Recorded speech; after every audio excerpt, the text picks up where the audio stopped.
Le sang coulait encore de ma tempe quand j'ai entendu le rire de Claire, ce rire cristallin qui avait autrefois illuminé mes nuits parisiennes, et qui maintenant résonnait comme le glas de ma propre exécution.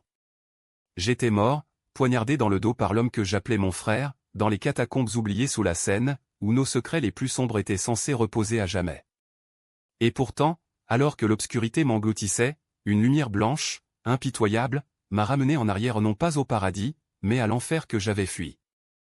J'ai ouvert les yeux sur le plafond craquelé de mon appartement du Marais, ce 15 juin 2023, exactement 2 ans avant ma chute finale. Mon cœur battait la chamade, non pas de peur, mais d'une rage pure, viscérale, qui me consumait comme un feu de joie maléfique lors d'une fête républicaine dévoyée. J'étais là, dans mon corps de 35 ans, les mains tremblantes sur les draps froissés, et je sentais encore l'odeur du fer rouillé de mon propre sang. Claire dormait à mes côtés, sa respiration régulière, innocente en apparence, mais je savais maintenant je savais tout. La trahison n'était pas un accident, c'était un chef-d'œuvre de perfidie ourdi par elle et Étienne, mon associé, mon confident, mon bourreau. Paris s'éveillait dehors, indifférente, avec ses klaxons matinaux et l'odeur de croissants frais montant des boulangeries de la rue des Rosiers. Mais pour moi, la ville éternelle était devenue un labyrinthe de vengeance. J'ai glissé hors du lit sans un bruit, pieds nus sur le parquet froid, et je me suis approché de la fenêtre. La Seine scintillait au loin, paresseuse, comme si elle n'avait pas vu les corps que j'y avais jetés dans une autre vie. Non, pas jetés au noyer, par mes propres mains, dans une tentative vaine de couvrir les traces d'un scandale qui m'avait coûté ma réputation, ma fortune, et finalement, ma vie. Le projet Élysée, ce fonds d'investissement immobilier censé redorer le blason des quartiers défavorisés de Belleville, n'était qu'un piège tendu par Étienne pour siphonner des millions d'euros publics. J'avais découvert la fraude trop tard, et Claire, ma muse, mon amour de 10 ans, avait choisi de le protéger et de me sacrifier sur l'autel de leur ambition commune. Les souvenirs affluaient comme un torrent, la nuit de ma mort, dans ces catacombes humides où Étienne m'avait attiré sous prétexte d'une réconciliation. « Alexandre, mon vieux, on peut arranger ça, » avait-il susurré, sa voix suave comme un vin de Bordeaux frelaté. Puis le couteau, froid et précis, entre mes côtes. Et Claire, émergeant des ombres, non pas pour me sauver, mais pour murmurer, « C'était nécessaire, chérie. Pour nous. Pour eux. » J'avais agonisé en riant intérieurement d'amertume ou ironie suprême, moi, l'avocat intègre qui avait défendu les opprimés contre les promoteurs voraces, réduit à un cadavre anonyme, une ligne dans un rapport de police banalisé. Maintenant, je vivais. Réincarné, ou ressuscité par quelque caprice divin que je maudirais plus tard. Ma main effleura la cicatrice invisible sur ma tempe où elle n'existait plus, mais la douleur, elle, était éternelle. Je me suis assis à mon bureau, allumant l'ordinateur d'un geste machinal. Les emails non lus s'empilaient, invitations à des dîners mondains, propositions de partenariat avec la mairie de Paris. Innocence feinte du quotidien. Mais je cliquais directement sur le dossier Élysée et il était là, intact, attendant d'être saboté. Étienne m'avait convaincu de signer les premiers contrats ce matin-là, 2 ans dans le futur. Aujourd'hui, dans ce présent volet, je pouvais tout arrêter. Pourtant, la vengeance n'est pas un interrupteur qu'on bascule. Elle est un poison lent, distillé goutte à goutte. J'ai ouvert un nouveau document, mes doigts volant sur le clavier avec une précision chirurgicale. Pas de lettre anonyme, non trop vulgaire pour un Français de mon envergure. Non, je rédigerai un mémoire circonstancié, un pamphlet à la Victor Hugo, accusant Étienne de malversation, mais semé de graines de doute sur Claire. Elle, la galeriste en vogue du quartier Saint-Germain, avec ses expositions d'art contemporain qui masquaient le blanchiment d'argent. Notre amour avait été réel, j'en étais sûr ou du moins, je l'avais cru. Mais les nuits où elle rentrait tard, parfumée d'un aftershave qui n'était pas le mien. Les indices étaient là, ignorés par l'aveugle que j'étais. Le téléphone vibra. C'était elle, encore ensommeillée. « Alex, tu es debout ? Viens te recoucher, il est à peine 6 heures. » Sa voix, miel et velours, me noue à l'estomac. Dans une autre vie, j'aurais cédé. Aujourd'hui, je répondis d'un ton neutre, « J'ai du travail, ma chérie. » Le projet Élysée me trotte dans la tête. Silence, puis un rire léger, toujours le même bourreau de travail. Étienne t'a appelé hier soir, il veut qu'on dîne tous les 3 ce soir au Fouquet's. Parfait. Le piège se refermait sur eux, sans qu'ils le sachent. Je sortis pour marcher, l'air frais du Marais me fouettant le visage comme une gifle salvatrice. Les passants, ces Parisiens éternels avec leurs écharpes Hermès et leurs cafés serrés, ignoraient que la ville abritait des monstres en costume sur mesure. Je m'arrêtais au pont des Arts, où des cadenas d'amour rouillés pendaient encore, vestiges d'une époque romantique que j'avais perdue. Là, sous le regard indifférent des touristes, je jurais sur la Seine, je les détruirais. Pas par la loi trop lent, trop propre. Par le chaos qu'ils avaient semé. Mais d'abord, je devais fouiller, exhumer les secrets enterrés. De retour à l'appartement, Claire était partie pour sa galerie. Je fouillais ses affaires avec une efficacité froide, un tiroir secret dans sa commode révéla des relevés bancaires codés, des transferts vers un compte offshore à Genève. Preuve irréfutable. Et une lettre, pliée avec soin, ma Claire adorée, notre plan avance. Alexandre soupçonne, mais il est faible. Bientôt, Paris sera à nous. Ton Étienne. Daté d'il y a 3 mois. Mon sang se glaça au nom de surprise, mais de confirmation. La trahison était plus profonde que je ne l'imaginais, elle remontait à nos fiançailles, orchestrées pour me lier à leur toile. Le soir tomba comme un rideau de théâtre. Au Fouquet's, sous les lustres étincelants de l'avenue des Champs-Élysées, ils étaient là, Étienne, charismatique en costume gris perle, toasting avec un champagne millésimé, Claire, radieuse en robe rouge sang, ses yeux verts pétillants de faux semblants. À notre succès, Alexandre lança Étienne, levant son verre. Je souris, trinquant avec eux, mais intérieurement, je visualisais déjà le couteau au nom, pas le sien, le mien, imaginaire pour l'instant. Nous parlâmes du projet, subventions européennes, partenariat avec la préfecture. Je hochai la tête, posant des questions anodines qui, je le savais, les mettrait en confiance. Puis, le moment. J'ai une surprise, dis-je en sortant une enveloppe de ma veste. Les nouveaux contrats, signés et scellés. Leurs yeux s'illuminèrent trop vite. Je les laissai savourer, avant d'ajouter, mais j'ai aussi relu les anciens procès-verbaux du Conseil. Des irrégularités, Étienne. Des trous noirs dans les comptes. Son sourire vacilla, imperceptiblement. Claire posa sa main sur la mienne, Alex, chérie, tu t'inquiètes pour rien. Peut-être. Mais ce soir-là, en rentrant seul, je contactai un hacker discret du dark web, un ex-collègue de la Sorbonne, endetté jusqu'au cou. Fouillez-moi tout. Et préparez les fuites. Les jours suivants furent un balai de tension. Paris bruissait de rumeurs, un scandale immobilier couvait. Étienne m'appela frénétiquement, Claire pleura au téléphone, invoquant notre amour. Je jouais le rôle de l'époux tourmenté, mais chaque larme qu'elle versait était un baume sur ma plaie. La première fissure apparut lors d'une réunion au conseil municipal, j'y présentai le projet Élysée, doctement, avec des graphiques impeccables. Les élus applaudirent. Puis, comme un pétard dans une cathédrale, les anciens procès-verbaux surgirent fuités anonymement sur le site de Mediapart. Irrégularité flagrante, détournement présumé. La salle explosa en murmures, en cris. Étienne, présent en invité, blêmit. C'est une erreur, balbutia Théil. Mais les regards se tournaient vers moi, l'honnête Alexandre, qui feignait la stupeur. Cette nuit-là, seul dans mon appartement, Claire avait le besoin d'espace, je ris pour la première fois depuis ma résurrection. La vengeance n'était qu'à son prologue. Mais déjà, un doute me rongeait, et si je devenais pire qu'eux? Non. Pour l'instant, le plaisir l'emportait. Les journaux titraient déjà « Scandale Élysée, corruption au cœur de Paris ». Le Figaro en faisait sa une, avec une photo granuleuse d'Étienne sortant du conseil, le visage fermé comme un tombeau scellé. J'étais cité comme le lanceur d'alerte involontaire, un héros malgré moi. Ironie délicieuse. Assis dans un café de Montmartre, un espresso amer devant moi, je scrollais les articles sur mon téléphone, savourant chaque mot comme un vin rare. Claire m'avait envoyé un texto larmoyant, « Alex, c'est la fin. Étienne nie tout, mais la police fouille ses bureaux. Aide-moi, je t'en supplie. » Aide-la? J'aurais pu, dans une vie antérieure.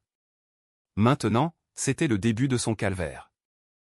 Ma résurrection n'était pas un don du ciel, c'était une malédiction biblique, une seconde chance pour expier ou pour damner. Les nuits étaient les pires, je revivais ma mort en boucle, le couteau s'enfonçant, le rire de Claire se muant en hurlements. Réveillé en sueur, je descendais dans les rues sombres, errant jusqu'au Louvre fermé, où les statues des rois déchus semblaient me juger. Étais-je différent d'eux? Étienne, fils d'un député influent, avait hérité d'un empire immobilier bâti sur des expropriations forcées à la périphérie de la capitale. J'avais cru en lui, en notre amitié forgée à Sciences Po, en nos rêves de régénérer Paris pour tous. Mensonge. Le projet Élysée n'était qu'un voile sur un détournement massif, des fonds européens détournés vers des comptes privés, des appartements sociaux transformés en lofts pour bobos aisés. Le secret que j'avais porté ou cru porter était plus sombre encore. Dans ma vie précédente, j'avais découvert non seulement la fraude, mais un meurtre. Une ouvrière immigrée de Belleville, employée sur un chantier Élysée, tombée d'un échafaudage défectueux. Accident, avait-on dit. Mais les rapports falsifiés que j'avais exhumés montraient la négligence criminelle d'Étienne, économie sur la sécurité pour gonfler les marges. J'avais confronté Claire, qui avait pleuré, c'était un accident, Alex. Étienne n'est pas un monstre. Mais elle savait. Et quand j'avais menacé de tout révéler, il m'avait éliminé. Maintenant, armé de cette connaissance, je tissais ma toile. Mon hacker, un certain Lucas, un gamin de Nanterre avec un talent pour le code et une aversion pour les élites, m'envoya les premiers dossiers, emails chiffrés entre Étienne et Claire, plan détaillé pour me discréditer. Opération Phoenix, ironiquement nommée, me faire passer pour un accro à la cocaïne, photo truquée de fêtes privées où je n'avais jamais mis les pieds. Ils avaient même contacté un tabloïd pour une histoire de mœurs sur moi, infidèle, battant ma compagne. La perfidie était française jusqu'au bout, pas de violence brute, mais une calomnie raffinée, à la manière des duels d'autrefois remplacés par des procès médiatiques. Je décidai de frapper plus fort. Une décision controversée, la première d'une série qui me entrait, infiltrer la galerie de Claire. Sous un faux nom, Marc Duval, collectionneur d'art émerge, je pris rendez-vous. Elle me reçut dans son antre de Saint-Germain, entourée de toiles abstraites tachées de rouge au sang ou vin. Ses yeux s'écarquillèrent légèrement quand je franchis la porte, mais elle se reprit, professionnelle. Monsieur Duval, ravi de vous rencontrer. Que cherchez-vous? Quelque chose de passionné? Nous parlâmes pendant 1 heure, mais je la sondais, posant des questions anodines sur ses mécènes. J'ai entendu parler d'Étienne Laurent, un grand amateur, non? Elle pâlit, mais sourit, un ami proche, oui. Mais les temps sont durs pour lui. Je hochai la tête, compatissant, et achetai une toile hors de prix payée en liquide, pour laisser une trace. En sortant, je glissai un mouchard GPS dans son sac, un petit bijou technologique acheté sur le marché noir de Barbès. Désormais, je la suivrai, ombre dans l'ombre. Les semaines passèrent en un tourbillon de tension. La police perquisitionna les bureaux d'Étienne, il fut placé en garde à vue pour 48 heures, libéré sous caution grâce à ses avocats ou les miens, autrefois. Il m'appela depuis un téléphone jetable, Alexandre, c'est toi, hein? Cette fuite, c'est toi. Sa voix tremblait de rage contenue, l'accent du sud-ouest perçant son vernis parisien. Je feignis l'indignation, Étienne, comment oses-tu? Je suis ton ami. Rire étouffé de sa part. Ami? Tu n'as jamais été qu'un pion. Claire et moi, on riait de toi. Les mots me transpercèrent, mais je les stockais comme munitions. Claire, elle, craqua la première. Elle débarqua chez moi un soir de pluie battante, trempée, mascara coulant comme des larmes de clown. Alex, je sais que tu souffres. Mais Étienne. Il m'a forcé. C'était lui, le cerveau. Mensonge et honté. Je la serrai dans mes bras, sentant son corps frêle contre le mien, et murmurai, raconte-moi tout, ma love. Pendant 2 heures, elle déballa ou du moins, ce qu'elle voulait que je croie, Étienne l'avait menacée, séduite, piégée. Je hochai la tête, enregistrant secrètement chaque mot sur mon téléphone caché. Preuve pour plus tard. Mais la nuit, seul, le doute m'assaillait. Était-ce vraiment de la vengeance, ou une obsession qui me dévorait? Paris, avec ses lumières floues à travers la fenêtre, semblait me narguer, la ville des amoureux trahis, des révolutions avortées. Je pris une décision plus sombre, contacter un ancien client, un truand de la Courneuve qui me devait une faveur pour l'avoir sorti d'un procès en diffamation. J'ai besoin d'informations sur Étienne. Ses faiblesses. Il rit, tout le monde a un vice, monsieur l'avocat. Le sien? Les putes de luxe et la coque pure. Mais attention, c'est glissant. Le piège se resserra lors d'une soirée privée à l'hôtel Plaza Athénée. Étienne, sous caution mais toujours en liberté, organisait une réunion d'urgence avec des investisseurs.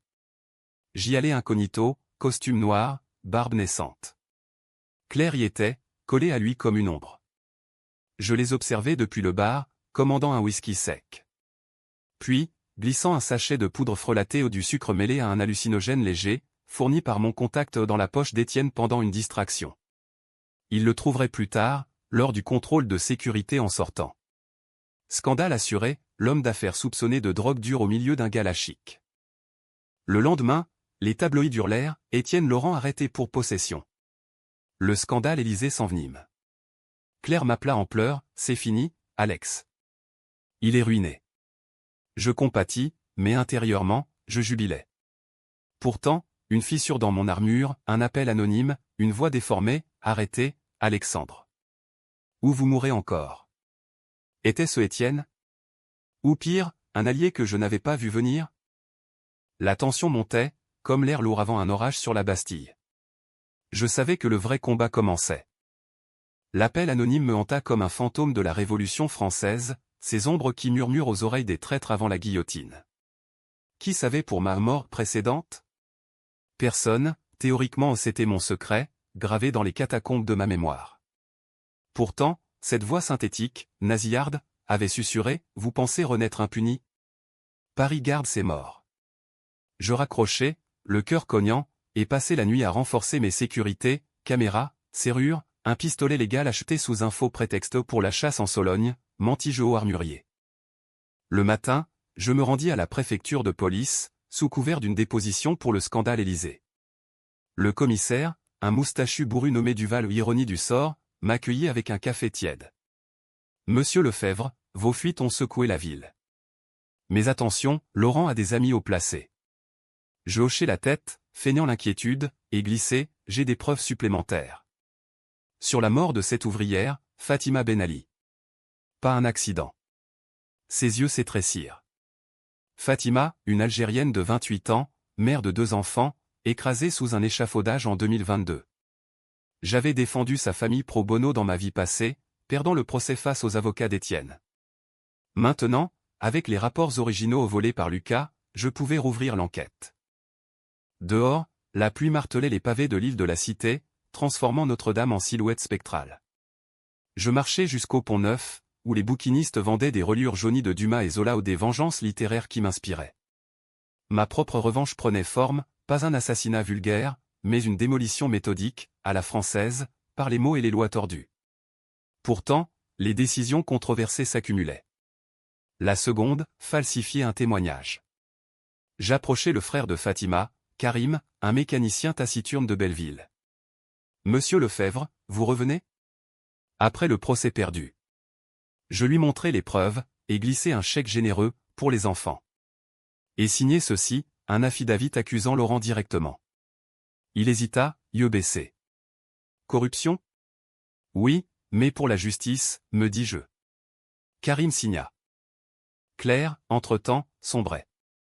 Sa galerie fermait pour rénovation, euphémisme pour faillite. Elle squatta mon appartement, suppliante, Alex, pardonne-moi. J'ai été faible. Nos nuits redevinrent intimes, un simulacre de passion où je la sondais, extrayant des confessions mi-voix, Étienne m'a promis le monde. Mais toi, tu étais mon encre. Mensonges enrobés de vérité. Une nuit, ivre de vin rouge, elle avoua le meurtre, on l'a poussé, Alex. Pas moi, lui. Pour couvrir les coupes budgétaires. Mon sang bouillonna, je la serrai plus fort, masquant ma fureur. Preuve audio, enregistrée. Mais la toucher me rongeait, amour résiduel ou sadisme? Étienne contre-attaqua, mordu au vif. Une plainte pour diffamation atterrit sur mon bureau, signée de ses avocats. Vous salissez mon nom sans preuve, écrivit-il dans une lettre personnelle jointe. Je ris, il bluffait. Mais lors d'une audience préliminaire au palais de justice, tension palpable sous les hauts plafonds voûtés, il apparut, amaigri, regard d'acier. Alexandre, nous étions frères, murmura-t-il à la pause. Frère? Tu m'as égorgé, répondis-je bas, si bas que seul lui entendit. Son visage se décomposa, avait-il compris? Non, impossible. Ou si? Le hacker Lucas livre alors, vidéo de surveillance montrant Étienne payant des pots de vin à un inspecteur des travaux publics. Et plus, une liaison avec une conseillère municipale, filmée dans un hôtel discret de Pigalle. Le twist mineur, Claire n'était pas innocente, les vidéos la montraient complice, riant pendant les transactions. Je diffusai anonymement sur un forum de whistleblower, et Le Monde mordit, article enflammé, le couple infernal du scandale immobilier. La ville bouillonnait. Manifestation à Belleville pour Fatima, slogans anticorruption peints sur les murs de la République. J'étais acclamé comme un justicier, interviewé sur France Inter, la transparence est notre arme, déclarai-je, voix grave. Mais intérieurement, le poison montait. Une troisième décision controversée, empoisonnait subtilement la réputation de Claire. J'envoyais des photos truquées où elle avec un dealer notoire à un paparazzi freelance. Scandale People, la galeriste et le milieu. Sa carrière s'effondra, elle me confronte, hystérique, c'est toi? Tu me détruis. Je niais, mais mes yeux me trahirent. Pourquoi, Alex? Pourquoi? Pour nous, murmurai-je, écho de ces mots mortels. Elle s'effondra, sanglotant. Pitié fugace, je l'emmenai à l'hôpital, diagnostic de dépression aiguë. Mais en sortant, je piratai son téléphone message désespéré à Étienne, sauve-moi, où je parle. Le climax approchait. Étienne m'invita à une trêve dans les catacombes, même lieu, même piège. Pour clore ça comme des hommes, dit-il. J'acceptai, armé cette fois. La vengeance, cette putain capricieuse, m'appelait. Les catacombes sous Paris sont un ossuaire géant, un labyrinthe d'os empilés où l'histoire française pourrit en silence au squelette de la terreur, murmure de révoltes étouffées.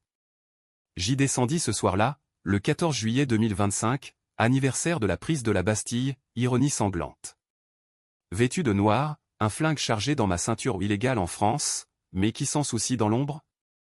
Étienne m'attendait au cœur du dédale, lanterne à la main, silhouette élancée comme un duc conspirateur du 18e. Alexandre, tu es venu, dit-il, voix résonnant contre les murs blanchis d'humidité. Pour en finir. Claire était là aussi, ombre pâle, yeux rougis par les larmes ou la peur. Alex, s'il te plaît. Partons d'ici. Oublie tout. Oublier? Le mot me fit éclater de rire, un son rauque, inhumain dans ce tombeau. Oublier comme vous m'avez oublié, poignard au ventre? Ils se figèrent. Étienne dégaina un couteau le même, je reconnus la lame gravée d'un L pour Laurent. Tu sais? Comment? Ma confession jaillit comme un geyser, je suis mort ici, il y a 2 ans. Vous m'avez tué. Et le destin, ce farceur gaulois, m'a renvoyé pour vous hanter. Claire hurla, fou. Tu délires. Mais Étienne, lui, pâlit mortellement. La chute. L'accident, balbutia-t-il. Non, la chute était la mienne, feinte pour couvrir mon meurtre. Twist, dans ma vie passée, j'avais simulé ma mort pour les piéger, mais ils m'avaient surpris, achevé pour de bon. Ma résurrection était une boucle temporelle, un cauchemar quantique que seul je comprenais. La confrontation explosa en violence théâtrale. Étienne chargea, couteau brandi, je l'esquivai, le plaquant contre un mur d'os qui craqua comme du pain sec. Pour Fatima. Pour les millions volés. Pour moi, grondai-je, point dans sa face aristocratique. Du sang coula, écarlate sur le tibia blanchi. Claire hurla, griffant mon dos, arrête. Je t'aime encore. Amour? Je la repoussai, et dans la mêlée, le couteau vola, s'enfonçant dans la cuisse d'Étienne. Il s'effondra, gémissant. C'était le moment. Ma décision la plus controversée, les laisser vivre, mais brisés. Pas de meurtre trop facile, trop bas. Au lieu, je sortis mon téléphone, composé le 17, urgence aux catacombes. Tentative de meurtre. Ils me fixèrent, incrédules. Tu nous sauves, Octa Claire. Non. Je vous livre. La police arriva en trombe, menottes cliquetant. Étienne cracha, traître. Ironie suprême. Les jours suivants furent un tourbillon judiciaire. Procès retentissant au TGI de Paris, détournement, homicide involontaire pour Fatima, complicité pour Claire. Je témoignai, voix ferme, exposant tout au sauf ma résurrection, classée comme délire. Les médias me portèrent au nu, l'avocat vengeur. Mais la tension culmina lors de l'audience finale. Étienne, menotté, hurla depuis le box, il est mort. Je l'ai tué. Il est un fantôme. La salle rit nerveusement, le juge tapa du marteau. Claire, effondrée, murmura, pardon, Alex. C'était pour l'argent. Et l'amour. Twist final approchant, pendant le procès, Lucas découvrit un secret enterré au le mien. Dans ma vie passée, avant la fraude, j'avais couvert un pot de vin mineur pour Étienne, un emprunt de 50 000 € pour lancer Élysée. Pas innocent, donc. La presse flairait, un journaliste me confronta, « Monsieur Lefebvre, des rumeurs sur votre implication initiale. » Je niai, mais le doute s'insinua. Libérés sous caution en attendant appel, ils disparurent. Message sur mon répondeur, on se revoit bientôt, fantôme. Peur viscérale. Paris devint prison, je changeai d'appartement, voyageai en province, mais les ombres suivaient. 8 mois plus tard, l'automne enveloppait Paris d'un manteau ocre, feuilles mortes tourbillonnant sur les grands boulevards comme des regrets inexpiés. Le procès s'était soldé par des condamnations, Étienne, 20 ans pour fraude et homicide, Claire, 10 pour complicité, avec sursis partiel pour bonne conduite. Justice française, clémente pour les élites, impitoyable en apparence. J'assistais à la lecture du verdict depuis la galerie, anonyme parmi les journalistes, sentant un vide béant. Vengeance accomplie? Oui, mais fade, comme un camembert trop fait. Le twist final frappa comme un coup de théâtre de Molière. Un soir, rentrant d'un dîner solitaire au Procope au berceau des Lumières, ironie pour un damné, je trouvai une enveloppe sous ma porte. Dedans, une photo, moi, dans les catacombes, poignardant Étienne Truquet? Non, réelle, prise par Claire ce fameux soir. Et une note, ton secret meurt avec nous. Ou pas rejoins-nous en enfer. C'est. Mon sang se glaça. Elle avait anticipé, filmé pour se protéger. Pire, l'enveloppe contenait un USB avec les preuves de mon pot de vin initial. On partage tout, Alex. Toujours. Panique. La police? Il fouillerait, et mon rôle dans l'origine du scandale émergerait. Mediapart? Un suicide médiatique. Je passais la nuit aérée le long de la Seine, pont après pont, contemplant les eaux noires. La résurrection, ce don maudit, m'avait rendu mon corps, mais pas mon âme. J'étais comme eux, mordu par l'ambition, souillé par le compromis. Décision finale, controversée jusqu'à l'os, autodestruction salvatrice. J'appelais un contact au parquet, anonyme. Nouvelle preuve contre Laurent et sa complice. J'envoyais tout, y compris mon propre péché. Article choc le lendemain, le héros impliqué, Alexandre Lefebvre, complice originel du scandale Élysée. Ma réputation s'effondra, clients fuirent, amis se raréfièrent. Claire, depuis sa cellule, m'écrivit, maintenant, tu sais ce que ça fait. Libéré conditionnel bientôt. Merci, mon amour vengeur. BKCH? Oui, mais avec une lueur. Paris, impitoyable, me rejeta, mais je renaquis encore pas par miracle, mais par choix. Je quittai la capitale pour la Provence, fondant un cabinet pro bono pour les déshérités, luttant contre les promoteurs sans compromis cette fois. Étienne pourrit en prison, Claire erra en fugitive après violation de sursis. Et moi? Je vivais, hanté, mais libre. La vengeance n'apporte pas la paix, elle forge un nouveau soi, plus dur, plus vrai. Dans les vignes de Châteauneuf-du-Pape, sous un ciel étoilé, je levai un verre à l'oubli. Mais au fond, je savais, si le destin me ramenait, je recommencerais. Car en France, la trahison est éternelle, et la revanche, son écho sublime.